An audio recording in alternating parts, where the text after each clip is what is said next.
Tan kanisa mar Redeemed Gospel Church mantie Miritini e Jongo Mombasa koro ywak ne piny owacho e bwo migawo mar lope mondo mi oresgi bang' jaket mwandu moro darogi e kanisa no motuo ni ogere lope. Kane giloso gi jofwamb weche, tend kanisa no koni sani koro chunogi bago alame tent ni mar jaket mwandu no magichechgo ni chano yako lopno ne odhi maloro kanisa no kendo koro buono gi ni kik ginyon kanyo. Gikoni karo bedo ne bura no nitiere doho kendo odhi nyime pok giyango gimomiyo jaket mwandu no ne okawo okang' mar loro negi kanisa e bwo arita mager mar obila.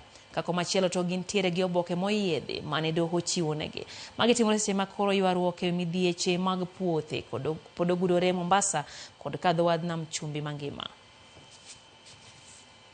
Kwa jirani pale. Hapo kwa jirani wakapeana title. Wakasurvey. Wakataka kuenda, wakasema huko kwingine utakuja kumalizia. Kwa hivyo sisi kwa sababu ndio wanafanya tukwambia sawa tuwasubiri. So walivyoenda wakaenda kabisa. So walivyoenda kabisa ndio tukapata huyu bwana sasa akitokea kwamba anadai ni kwake. Sisi tukangojea kwamba tunakuja kufanyiwa survey, baadaye tunaambiwa kuna title iko pale.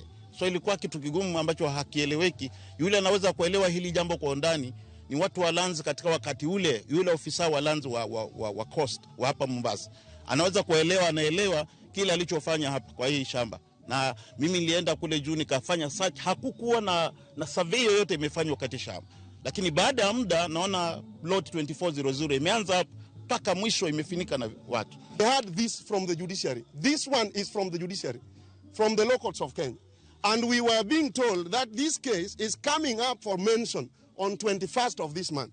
So if this matter is coming up for mention on 21st of this month, and there was a hearing on 5th of this month, how comes we were evicted from this place on 4th?